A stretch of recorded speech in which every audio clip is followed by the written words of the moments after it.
Kalau Nabi Muhammad SAW tidak pernah lakukan maulid, kenapa Anda lakukan? Apa maunya? Gitu loh. Tanya coba, pasti mereka bilang Nabi nggak pernah lakukan, para sahabat tidak melakukan. Sampai saya pernah berkata kepada beberapa teman yang sudah sampai pada level ustadz-ustadz, kiai-kiai yang mereka masukkan, saya bilang, akhi, tolong datangkan kepada saya satu saja pendapat, tidak usah dari para sahabat, tidak usah dari para tabi'in.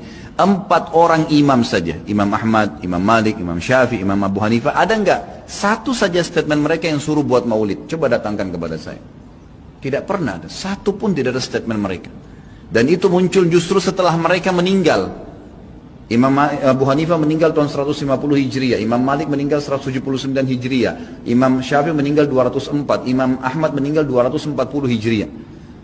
Itu munculnya maulid di tahun pas Imam Ahmad terakhir tuh, 10 tahun sebelum meninggal, 230 Hijriah oleh orang-orang Syiah yang ada di Mesir. Itu mereka lakukan. Karena mereka mau mencontohi ya, yang dilakukan oleh orang-orang Nasrani merayakan hari lahirnya Nabi Isa alaihissalam.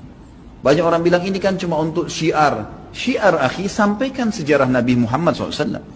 Sampaikan majelis ilmu, bukan dengan membuat-buat yang Nabi kita tidak lakukan, gitu kan? Saya sarankan, jadikanlah Nabi Muhammad SAW betul-betul sebagai kiai Anda.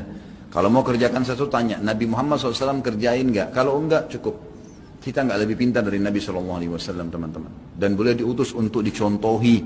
Yang diperintahkan saja sudah padat, sudah banyak. Untuk apa buat-buat lagi? Udah banyak gitu kan? Dan anehnya teman-teman yang buat acara maulid ini, subhanallah, banyak sunnah Nabi yang ditinggalin. Banyak, melimpah sunnah Nabi gak dikerjakan. Banyak sekali, kita temukan kukunya masih panjang, hal yang kecil. Istrinya belum pakai jilbab, dia masih belum datang ke masjid sholat 5 waktu, banyak. Rame-ramein aja pada saat acara itu saja, itu pun tidak ngerti apa itu acara. Datang baca salawat, berdiri tengah-tengah, padahal dianggap ruhnya Nabi SAW sedang lewat tuh. Itu keyakinan mereka itu. Coba tanyain gitu kan, memang sudah begitu. Jadi tidak cukup dengan kata-kata baik. Mohon maaf, saya katakan ini dengan teman-teman yang melakukan perbuatan-perbuatan yang Nabi SAW tidak perintahkan. Anda sama saja sedang mengatakan, maaf Rasulullah, saya lebih ngerti daripada Anda. Nabi SAW tidak perintahin kita kerjain, jadi kita lebih ngerti dong dari Nabi. Gitu kan? Padahal kita disuruh menjadikan Nabi Muhammad SAW sebagai suri tauladan. Yang disuruh saja, jangan tambah-tambah, cukup. Cukup. Dan yang tidak dicontohkan sama, jangan juga dilakukan. Karena Nabi SAW bukan orang yang tidak tahu, orang yang tahu. Semua dipandu kan? Berarti di sini masuk dalam mengerjakan apa yang diperintahkan, meninggalkan apa yang dilarang dan yang tidak dicontohkan. Karena di sini dilarang itu bisa Nabi SAW larang atau Nabi SAW sengaja tidak lakukan untuk menunjukkan kalau itu tidak boleh.